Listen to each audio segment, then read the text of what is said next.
Hey, what's up everyone? Here's my review for Fright Night, the new horror vampire remake to come out this year.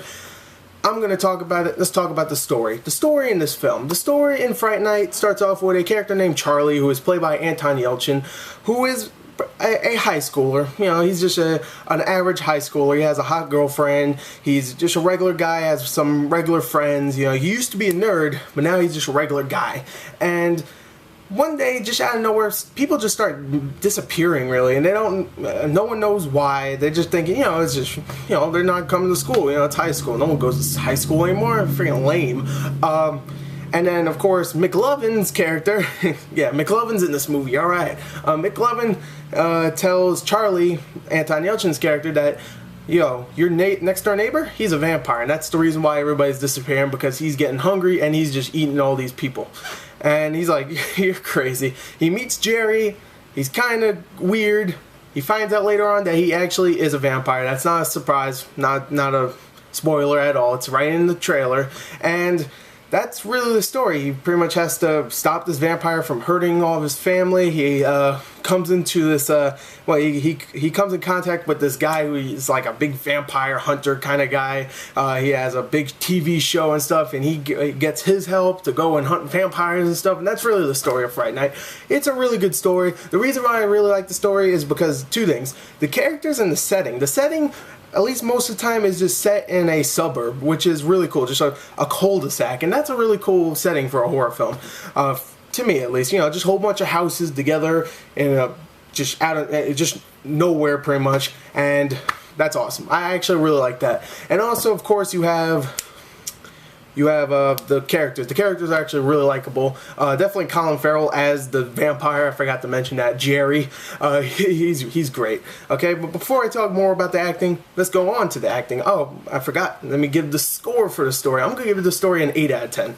Let's talk about the acting now. The acting, Anton Yelchin, who is the main star, I would say, he's good. I think Anton Yelchin's one of those guys that many people don't really know. He's been in many movies. He was just in that movie The Beaver. He was in Star Trek, of course. He was in something else. But he's always a good actor. I always think he's good in this. He's never bad in films.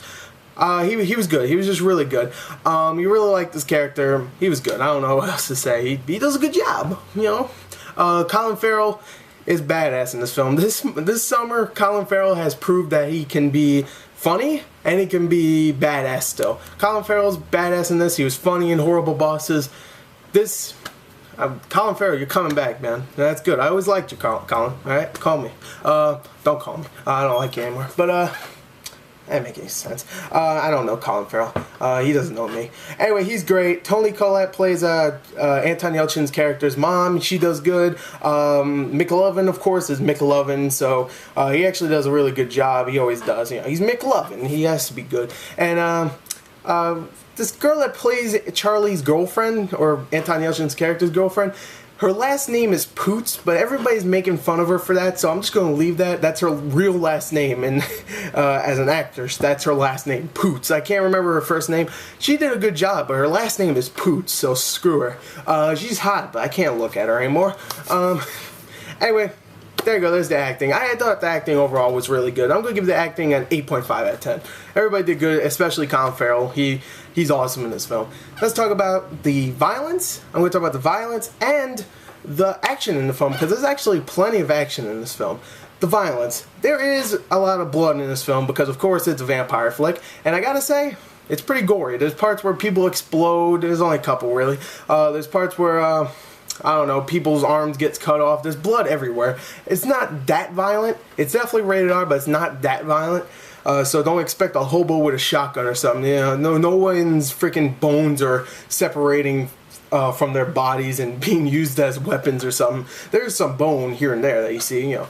But yeah, it's a violent film, just not that violent. There's some cool little gore scenes that I really like, but most of them is CG, which I don't care much for. Don't like when they use CG too much, and they use CG a lot in this film. Not saying CG's bad, which I'm not going to talk about because there's not really much CG. I'm not going to talk about it in its own category, that is, because there's not that much CG. It's only when they transform and their faces get all weird, and that's really it.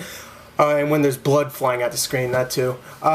So yeah, I thought the violence was really good, and also the action. The action is actually really cool. There's one shot in particular where they're driving in this car, and it's just a one shot. And many people talked about this before, and I gotta say I have to talk about it too, because it's actually a really impressive scene where the camera's just in the car and it's just going around like in a counterclockwise turn, and it's just you just see Jerry the vampire in a car just ramming this other car, and it's actually a really cool scene.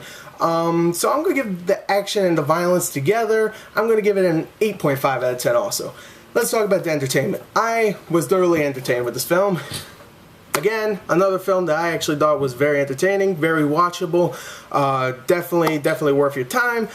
Go check it out, because from what I heard, it's definitely much better than Conan. I'm going to give the entertainment actually a 9 out of 10. So let's score this up. Alright, we gave it an 8 for the story, 8.5, an 8.5, and a 9. That should come out to, I'm going to do this math right here. Ooh, a 34 out of 40. Definitely go check the film out. It's a very fun film. Definitely if you love violence and action and blood and stuff, and you like Colin Farrell, because he's great in this. There you go, there's my review. Sorry it wasn't the greatest review. I know it was very, I have a lot on my mind right now. So let's just get this review out and say Fright Night, it's a good film. Go check it out. Thank you and goodbye.